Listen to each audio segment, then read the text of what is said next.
Hey there, folks, and welcome to the next episode of Borderlands. In this episode, we're about to go deal with bad mail and then venture off to this New Haven area and such. We're now just getting set up for now and such.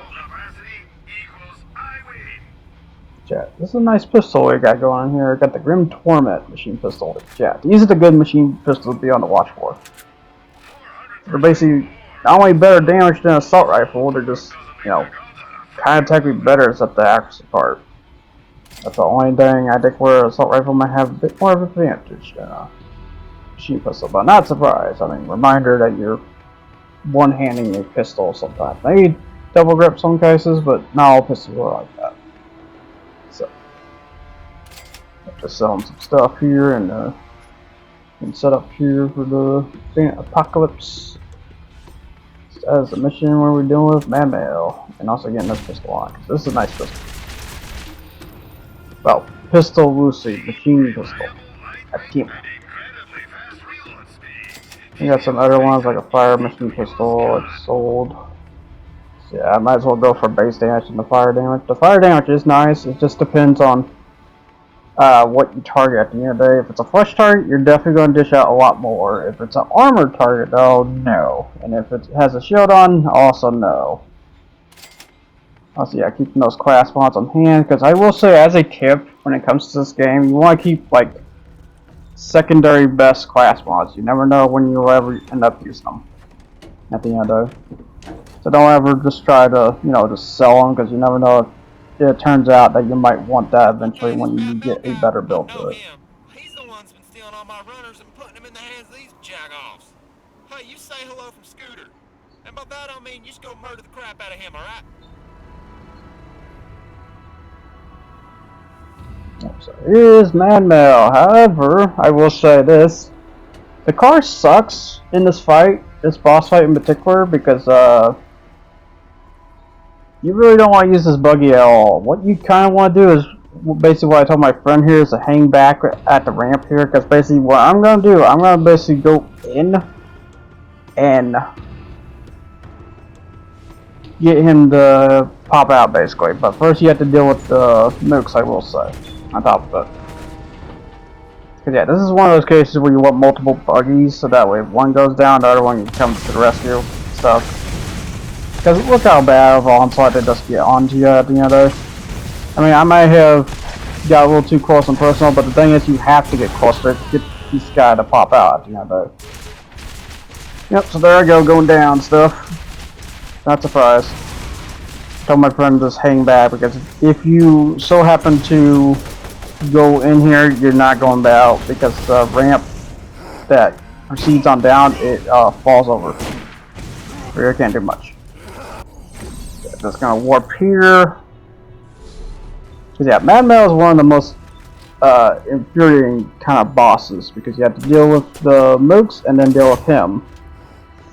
So yeah, instead we're just gonna hang back. Oh yeah, watch for rockets. Shit, they deal with that. Made a bad psycho, chuck it up, axe us. Try to get rid of them. I just reloading like mad. You know this has a lot of bullets. I'm not realizing. Back up. Shoot this outrider. There goes that outrider, which I believe is the last outrider to trigger the boss, because this is when the boss shows up. Everything. See the ground just shake. And there is Man Mail, which Man Mail is kind of above a boss, because yeah, you have to deal with another set of outriders besides him. But I will say, I don't know if this is a vehicle you drive later or not. I just know it is a big vehicle. Yeah, though. You gotta beware of getting hit by the rockets, because it's a pain in the ass. Yeah, though. Come back. Probably another good reason to have your turret with corrosive, or if you have ability, just use corrosive.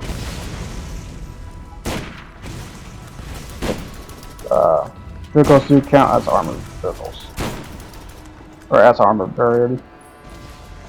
So Man Mail's dead, but we still got this outrider, because yeah, Man Mail for a health bar is about, I would say, slightly on par with Outrider, just a bit more.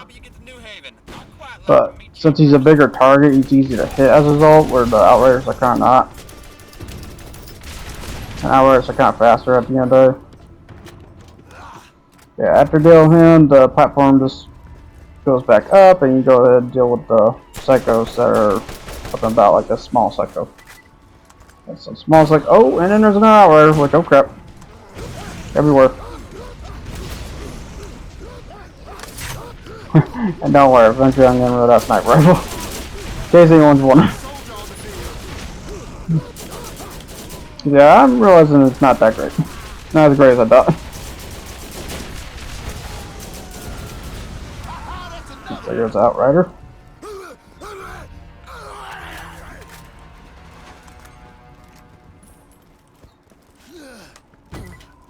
That's basically it for Mad Max, so now we can go on to New Haven here.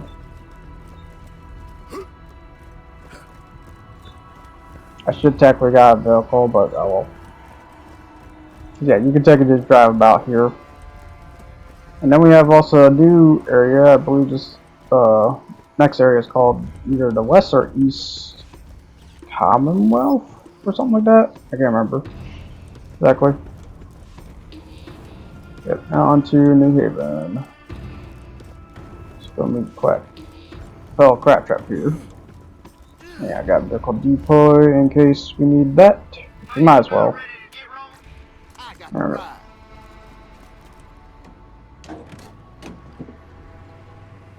We talked to the Quack Track. Sadly, we have to get out of the vehicle. I've received proof of Mad Mel's demise. Thanks for sharing, buddy. Quack Traps everywhere will rejoice. Please wait while I enable access to New Haven.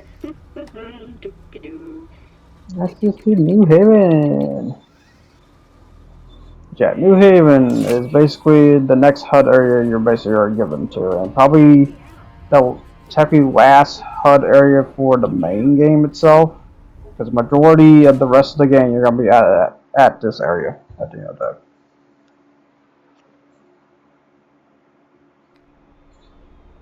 Because this is where most of the not insane people are at, anyways. On top of it. It's also where Marcus is at, too. Oh. And I fell through the platform, because, yeah, there's a vending machine here, for some reason.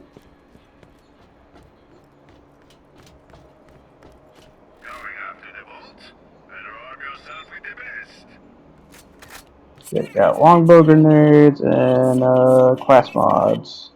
Yeah, that's a crazy one. Yeah, that's a mercenary one, which is crazy about SMGs and stuff, which is really good. I should have grabbed that, to be honest. But money is a bit tight, so probably not. Because I will say, when it comes to level gear, class mods are probably the least effective in terms of when it comes to level gap differences. I mean, yeah, I will say the highest is going to be better. It's just not a huge amount better, like partially better. So if you just find the class mod you need, and you find the skills you need too at the end of the day, you're probably good for the rest of your life as that character, as the saying goes. Unless you still happen to come across a legendary class mod for 2's case and onwards. I'm transmitting to inform you that I've made a decision I think you won't like. As administrator of New Haven, I am responsible for the well-being of its citizens. On to talking to Helena Pierce, want to say technically mayor, New Haven, and high owner at the end of the day.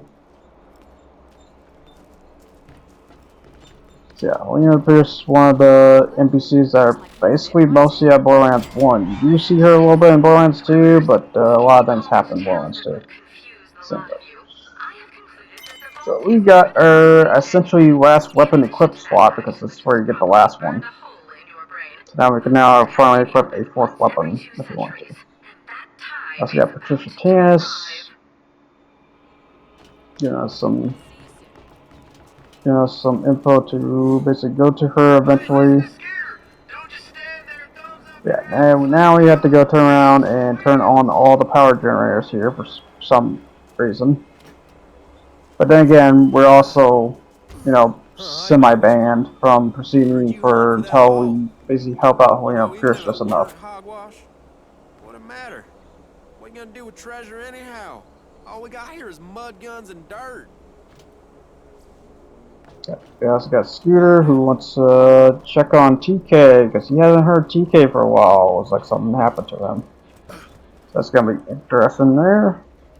There's also a bounty board here for even more additional missions, and here's Marcus's shop.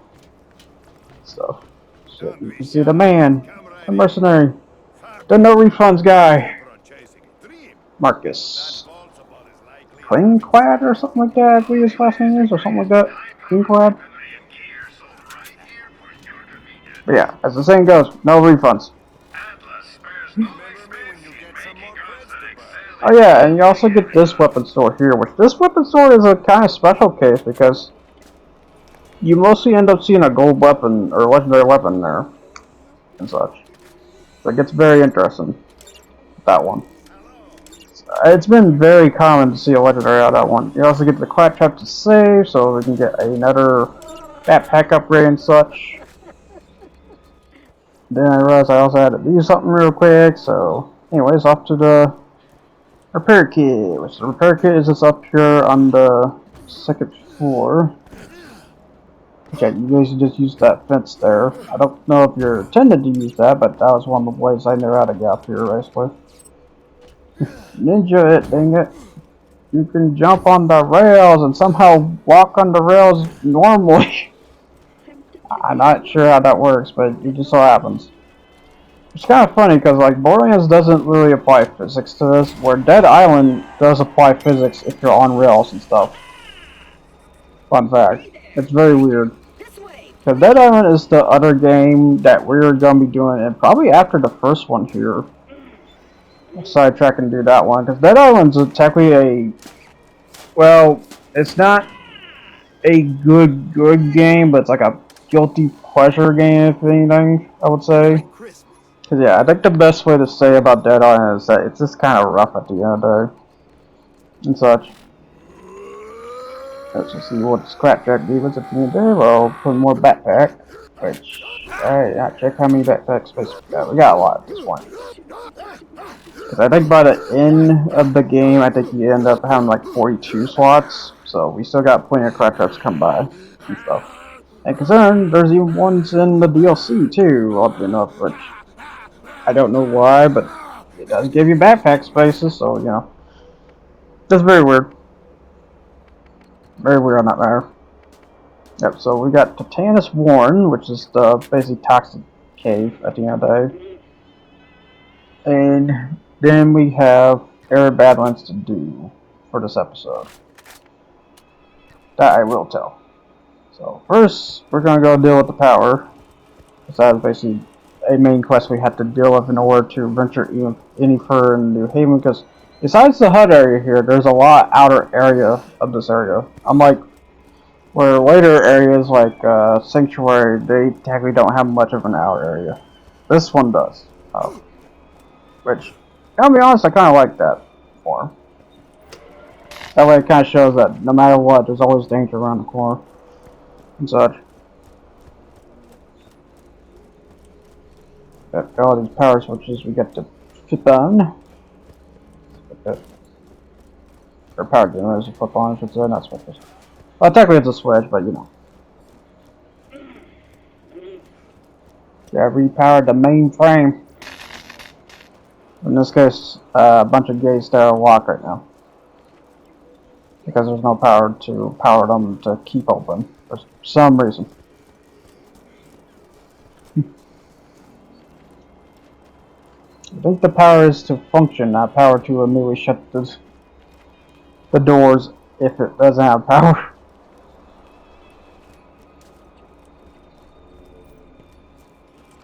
Okay, so my buddy found the rooftop one. It was up there. You have to use the stairs and stuff.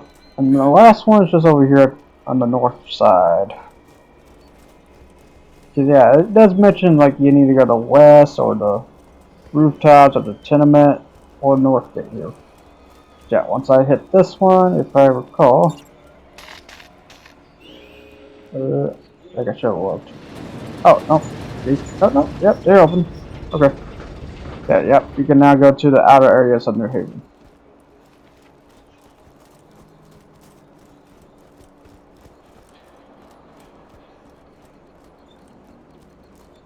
helped out Lena Pierce's problem, which I gotta say a weird problem to help out at the end of the day, but you know, it is what it is. Hello again. You need to do labor, and then I'll let you go. Nothing more. Alright, now to seek out Tannis, since Tannis talked to us earlier. See you soon. But that will be next time, though. That will not be now. Instead, we're going to Tannis Warren and go deal with the... A little something something he needs done. You should ask him about it. oh yeah, I also see this about... Oh yeah, those are missions later on, later area. So yeah, going back to the Badlands, eventually here. But I think we're going to go deal with Tannis Warrens first, but first I gotta get all these missions from the bounty boards because... Oh no, not just bounty boards, Marcus has one too. That's right.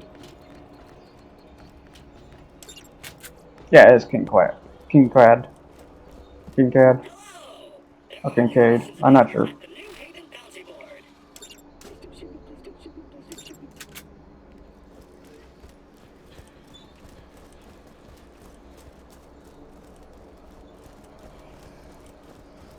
Yeah, we also got journals and stuff like that.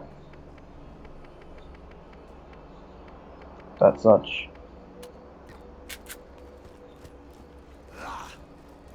I want to Tannis Warren, which you gotta get down here to one of the outer areas, which has a couple bandit encampments and other habitats besides that. So, like Sithids and yeah, I think it's just Sithids because they're good. First, let's go say hi to this small psycho you can just come across. And then more small psycho, and then another small psycho. And another one coming out of the hut. We just keep slapping them. Alright, pause real quick, and then come back. Oh, you know that hurt. And thus they are all dead. Jesus Christ. Anyways. Now on to the real agenda. Yeah, there's a bandit encampment on our left. Here. Might as well deal with them. However, I did realize I got the wrong attachment when I saw the cross attachment.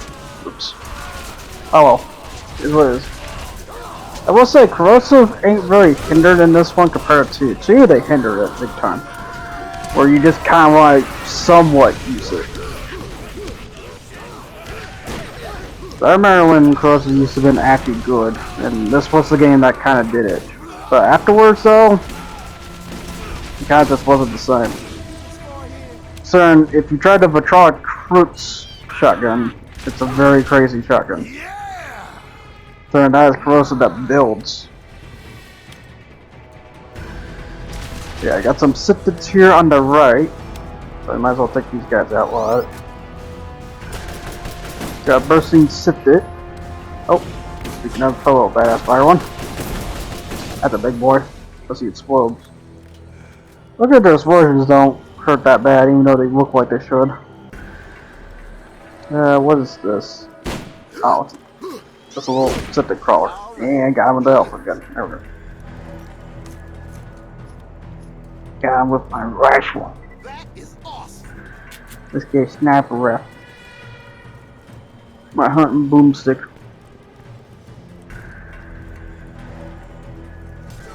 Easy slugs.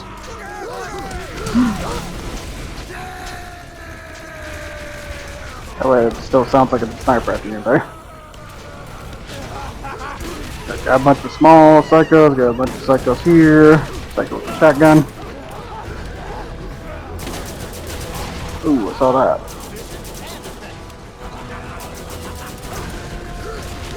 Oh, that Bass Raider. And more Sithids. Yeah. Yeah, that's a desert Sithid.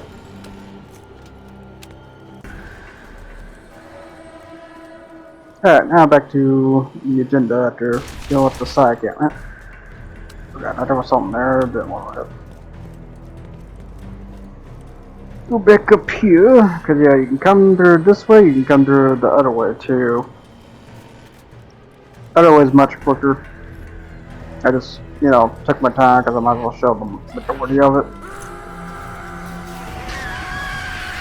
Ooh, man. I immediately just took him out. And these screens for bloody mercy. Then again, when you get turned into acid, that does kind of suck. As you basically literally do not exist, because that's the other way you get vaporized.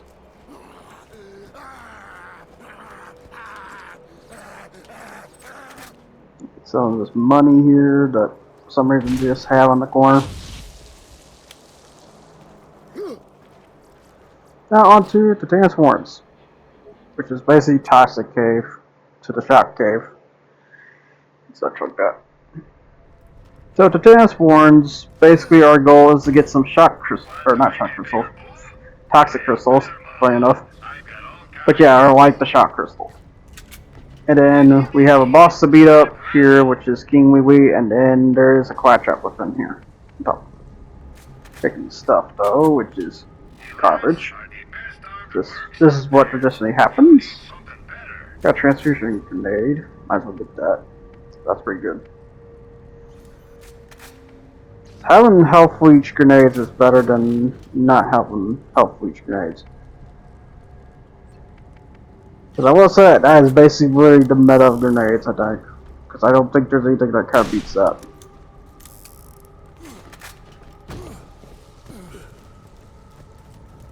And the best part is that has been there since the main game itself. There hasn't been like anything else better.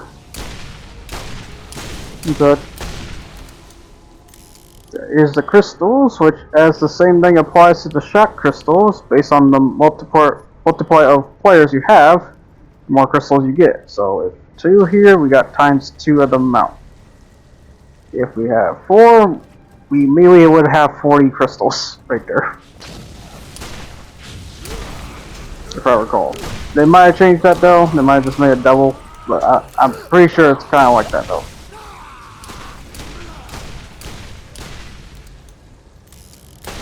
Right, just shoot these toxic crystals. Which, I don't know why this these crystals have that glitch, but it just so often does, and it's been there since the original too. So I do recall that as well. Check up here real quick. Yeah, there's a side area. Grab this button. Oh. But also, we get to deal with new enemies, which is the spider ants. The spider ants are basically a crossbreed of spiders and ants. Basically. Yeah, we already got like a badass one too on top of it, which is a corrosive one. This one can get pretty nasty depending on how you deal with them. Let's see if my buddy got up or not. Here. Yeah, the poison one is pretty nasty because of the toxic spikes they can do. So that I will say, like Sithis, these spider ants do drop big XP as well. If it's the big ones. If it's not the big ones, then not much.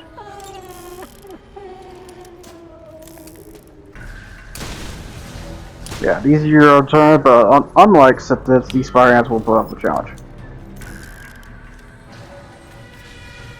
Yep, so now onto this side cabinet here. And such. So I gotta remind myself that I probably. Oh no, I still got the crystal ones on. So I was seeing how much we have left, which all we need to do is get 10 more. With the Psycho. Raiders up there. Ooh, Bruiser with the Zuka. There's all poisoner. Don't recall. Oh.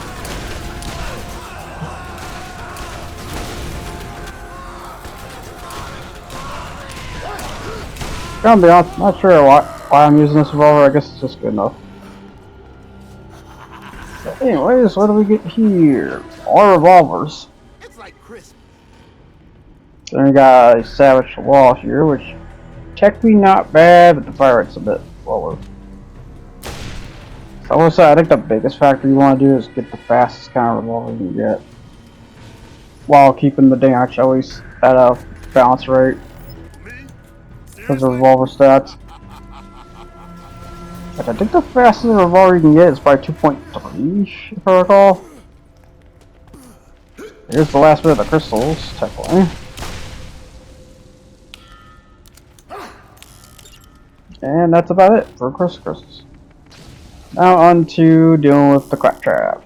The claptrap is this repair is just down the way here on the left.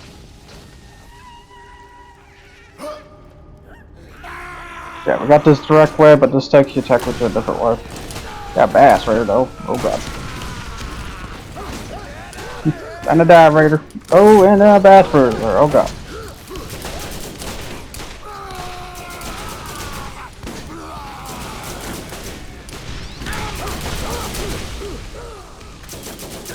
My assault rifle out. I saw Sifted there, yeah, there's also Sifted in here. Get the dog. There we go. There, dog. Yep, so there's all the Sifteds. Nothing die. What's here? What do we got here? There's a rifleman class mod, but the thing is I don't really have my build to that though. And even that's not any good. Let's grab these grenades here. I think just one good thing about these class mods, I think they do at least sell pretty good. So make sure to technically grab them just to sell means. Doesn't hurt. And also technically grabbing at the end of the day, because you never know when you're going to play as that character next. And then this, the best way to say it, you could technically store those items, because there is a transfer item box, but that transfer item box is in the DLC, which is the Moxie's Underdome. There's a box you can put that in, and then if you play as a different character, you basically go there and get that. But I think that's the one thing that's transferable. If not, then you just have to have a buddy to help you with that situation. If you so happen to come across it. Yeah, that's the problem about this one compared to 2's case, is that 2 eventually has a transferable box, although it's only like 4 items, so it's like pretty bad. And then I think 3, they decided to just make the whole bank as a transferable thing. And just grab. Yeah, got a bunch of bugs and some that bass raider. Oh god.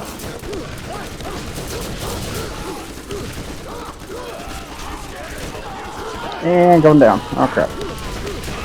Got bass. Or no, that's not bass, that's regular bruiser. Ah, you. There's a stupid bandit raider. Cause yeah, those bass bandit raiders can get very cocky. Yes,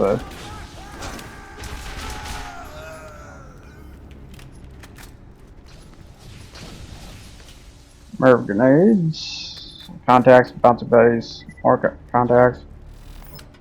So I will say the contacts are technically good, it's just at the end of the day the transfer is actually better. Yeah, there's a repair kit, but you gotta find a way to get there. By using this portal about here. Using these platforms, I say loosely, because I will say they're janky. So beware to that. So just jump up here. That was real life, you'd be falling through that, because that cannot hold your, that shouldn't be able to hold your weight. That one thing. But it does anyways. Alright, so now I gotta deal with the rest down here. Now I got the repair kit, so we can go. Let's keep the trap. However, there's a bass psycho. They're my force. And he dead. I'll say probably the easiest bass variants I will say is the bass psycho, because you can stun them in the head. Simple as that. For the other ones, you can't really have to do that. Oh, God, there's here in the butt. Ooh, this got exploded. Good God.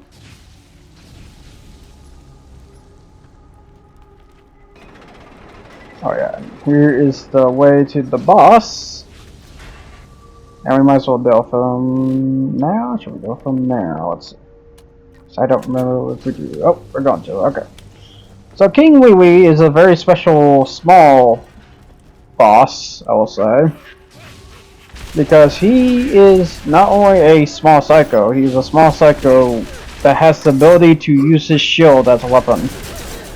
Which is very strange in regards, which is the booster shield. And technically, like, one of the best shields, too, you can probably get. If you want a starter shield, I think. I can't say best by meta build, but pretty good for the most part. And then my friend just says F and just kills him straight up. Because yeah, I will say he's all anti-physical on top of it as a result of that. But if you're Brick though, it's kind of like anti versus anti. When you kind of realize. Now, Wee Wee's Super Booster Shield is insane about its recharge rate and the delay. You also get a massive health boost, I believe, there. And a crazy health regen, too, on top of it. So, the Super Booster is that good for that reason. I will say, shields don't get that big, but so, considering seeing it small, but it's not, like, super small, is very phenomenal. I think the best amount is, like, 400 capacity once it hits max level. Because I think the best shield you can get is, like, a 2000 capacity, where that's, like, 400. So technically, by level, I think it technically gets worse, but it is an okay shield at the most part. Also, I think you also get the King Wee Wee's effect too, which is that shockwave of the boost shield. So that's our line to take note. Alright, so now back to getting that repair kit. I was trying to figure out which way to go about for this. Oh wait, I already did it. What I'm saying, I'm dumb. Alright, anyways. Oh wait, oh yeah, okay, so what we did, I just didn't turn it. I was like, wait, where is it? I felt dumb. Yeah, so here's technically a jump cut. Once you deal with him, you basically just drop down here. And we're back to him. So, just like that. So, yeah, you don't have to walk back to him. You can just go deal with King Wee Wee right down there. For backpack upgrades. Now, there is something to note. If you're doing these in True Vault, you don't get backpack upgrades. Just so. Am I leaking? So you only get these backpack upgrades in the normal mode, not in the True Vault mode.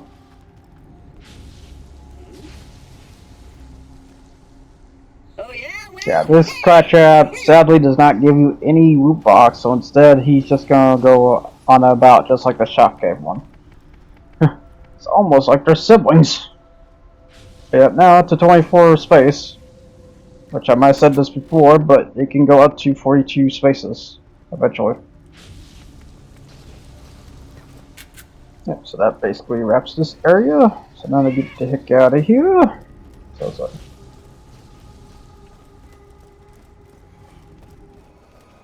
Okay, now back to New Haven, so I'm going to turn those in. Those are prizes that we get out of this. The Spy SMG for the King Tossum one. Which, the Spy, if I recall, that's like the highest scope for SMG, because I will say... Oh, and a corrosive artifact. So the scope for the Spy is a very unique one, because the thing is, you're not going to know the scope magnification. This isn't till 2, where you can tell how big their scopes are. But I believe the Spy is one of the highest in terms of scopes for SMGs, or if highest. Then we got double SMG, which is not bad, but slow fire rate though. So not also really good. For the most part, let's see what I can sell here, which I'll probably just sell that Spy. That Spy is not that good. That's the problem, though. It's like, it has a big scope. That's not really good. Because its damage is so mid. It's like very low for that most part. I gotta see these class mods here too, which, I'll be honest, I should have sold them because they're blues.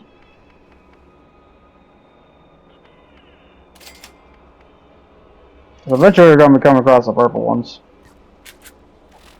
As it goes. I think I decided to try it though. I don't know why I did.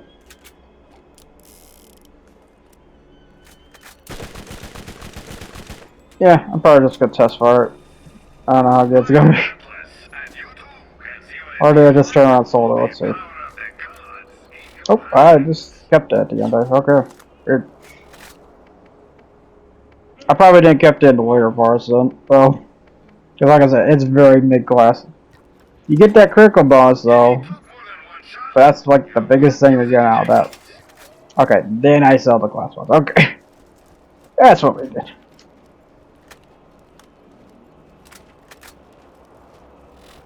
Alright, so now onto the air Badlands for the last of this episode.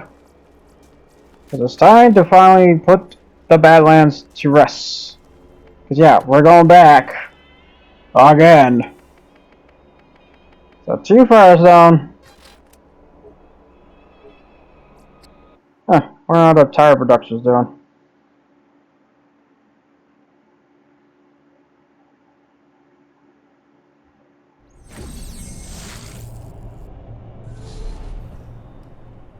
Alright, so now we're back to here. We are going to first check on TK here.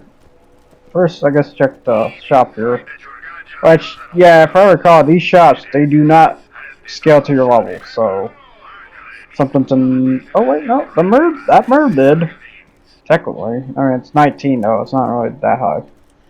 But it's up there. So it's just kind of weird. It's a very weird sign. I think some of them scale, some of them don't.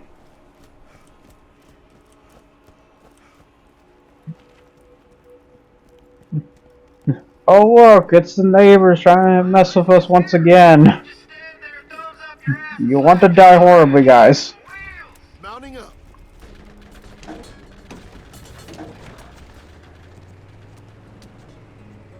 So I'll go check TK here.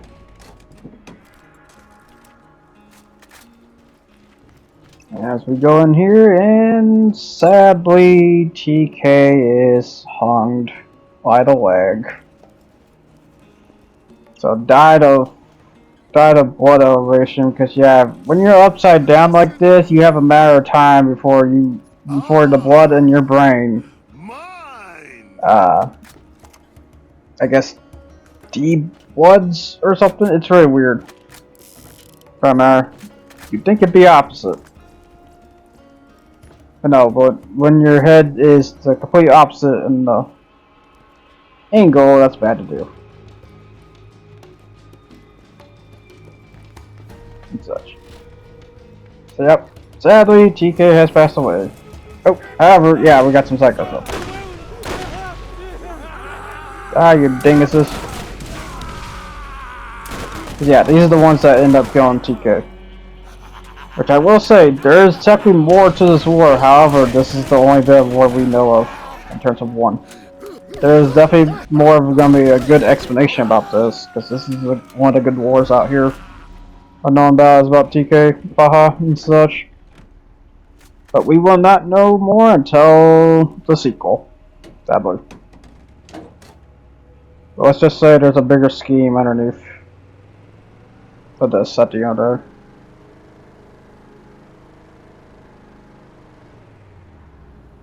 So now the high fire skag. That's we kill. You're only worth 2 XP.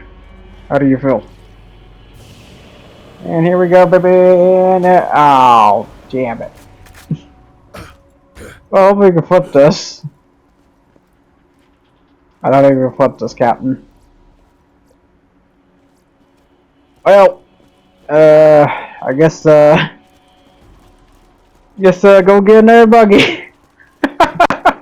I forgot about that. We're freaking fell outside.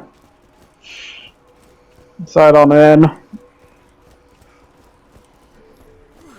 I better get another buggy. I'm about to say, don't teleport to the driver's seat, because oh god.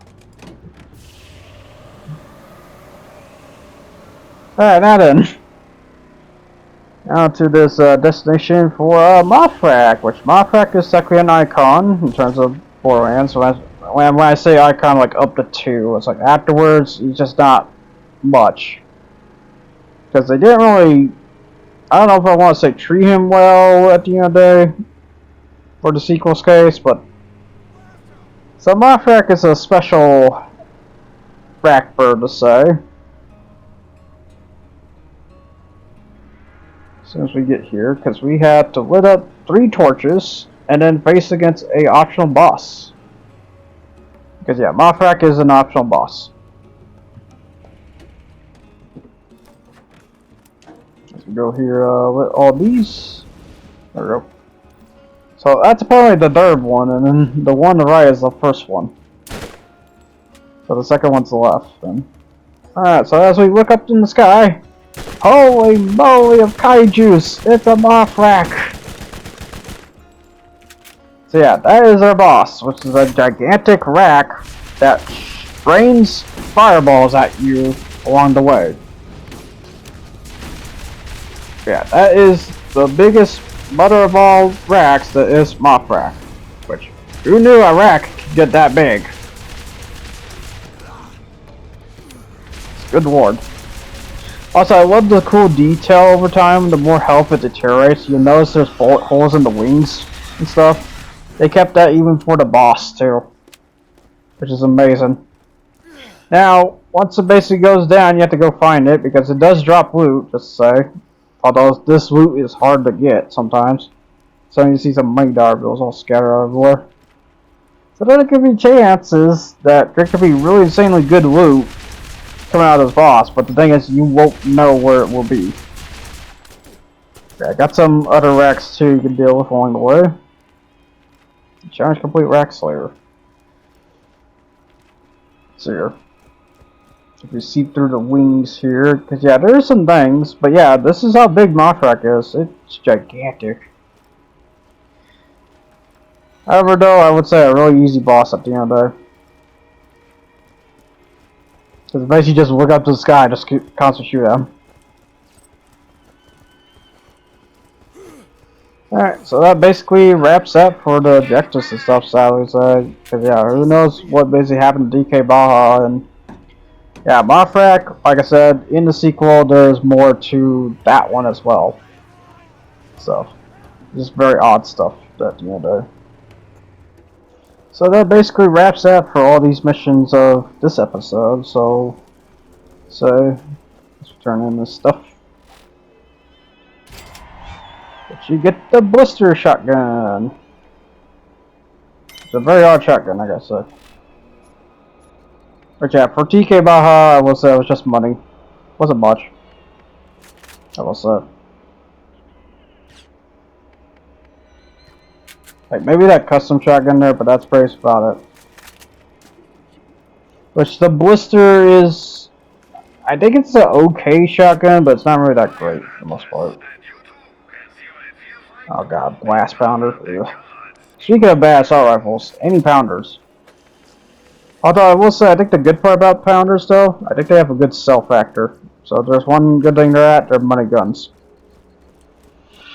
So that basically wraps up for this episode. Until then, people, I will see you all next time. You guys take care and ciao. Until then, enjoy this little fun teaser I toss every now and then.